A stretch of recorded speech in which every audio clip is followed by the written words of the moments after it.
Hi, I'm Jeff Gonzalez, president of Trident Concepts, and today I'm here with Brownells Daily Defense to talk to you about flying on commercial airlines with firearms. So, as we start to open back up as a country and people start traveling again, there's probably going to be some folks that are interested in traveling with their firearms. And so, here's quick little guidelines and tips that you can follow to help ensure that that is the easiest and most pain-free experience you can possibly have. So, first thing I talk to you about is know the law. In this case, we're talking about the transportation of firearms on commercial aircraft. And there's a couple of things that you really want to pay particular attention to. Probably the biggest one, the most important one out there, is to make sure that the firearms that you are going to check are unloaded. And do not unload them at the counter. Make sure that you leave your home with the firearms unloaded. All right. There are several other specifics that you're going to want to review, and I recommend that you go to the TSA's website and do a search and find that information. In fact, you can even go one step above that, print that sheet out, laminate it, and stick it in your bag. That way, it's always there. The next thing we talk about is do yourself a favor and arrive early.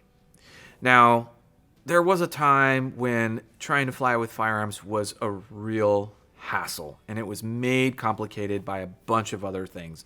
It's become a little bit more streamlined, but I still recommend that you arrive early because you're going to, number one, have to go to the ticket counter. You can't use the little kiosk and get your baggage claim or baggage ticket. You're going to have to actually go up to the ticket counters. And sometimes, depending on what airport you fly out of, there's not as many ticket agents at the counter as there once were, so that could mean longer lines. So leave and arrive early.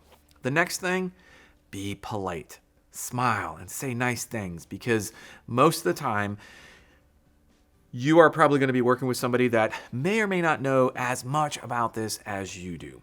But if you're polite and you're courteous and you just go through this process, you make their job and your job easier, right?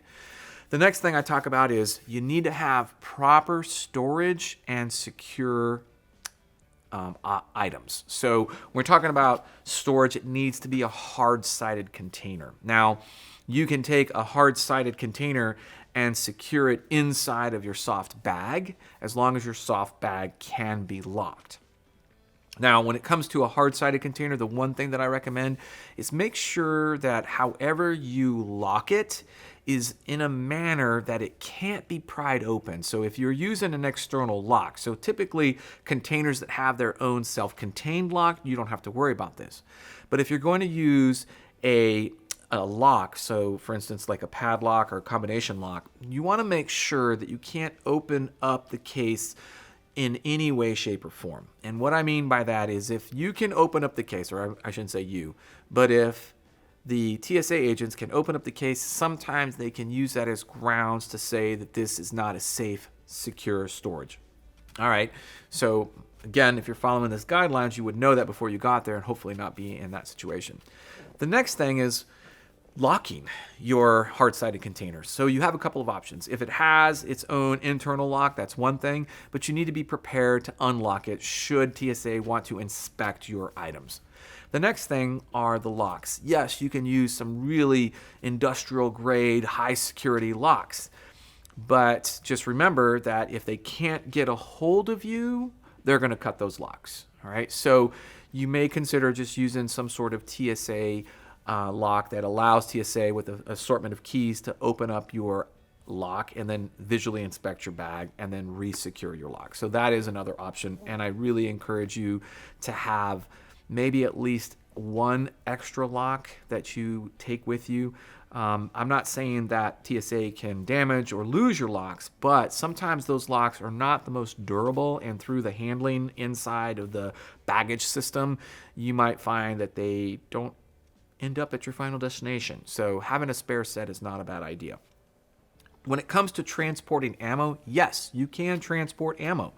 You're limited to only being able to travel with about 11 pounds, so you'll need to figure out what that really means.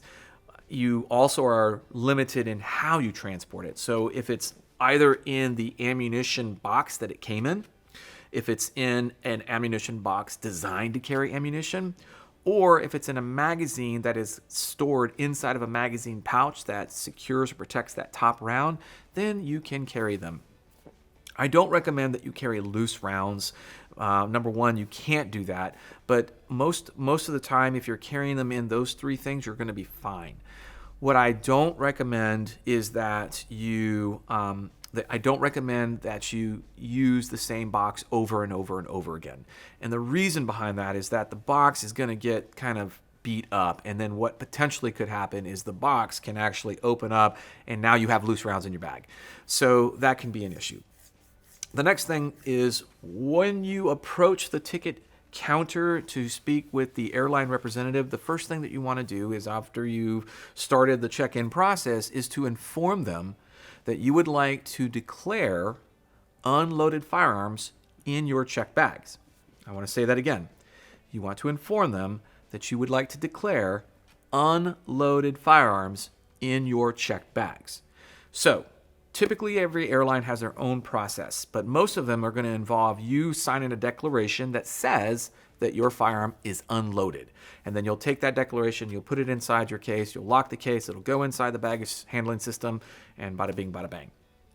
The next thing that you are going to want to do is stick around for about 10 minutes, just in case they call you back up to the counter for whatever reason.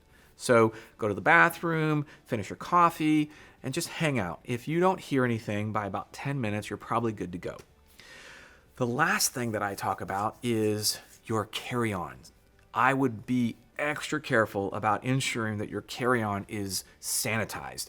Make sure there's no loose ammo, a magazine, God forbid, a firearm inside of your carry-on. And you laugh, but it has happened. Right? So sanitize your carry-on bag before you leave for the airport, and make sure you don't put anything in there that is prohibited from going through the security lines. When it comes time to retrieve your firearms, there's a couple different systems. If it's in a soft-sided case, it's probably just going to get out on the carousel. If it's in a hard-sided case, it may be delivered to the oversized baggage area, and just be aware of where it's going. Don't panic if you don't see it right away. It's sometimes taking a little bit longer, particularly if it's going to the oversized luggage area. The last thing to talk about is lost bags.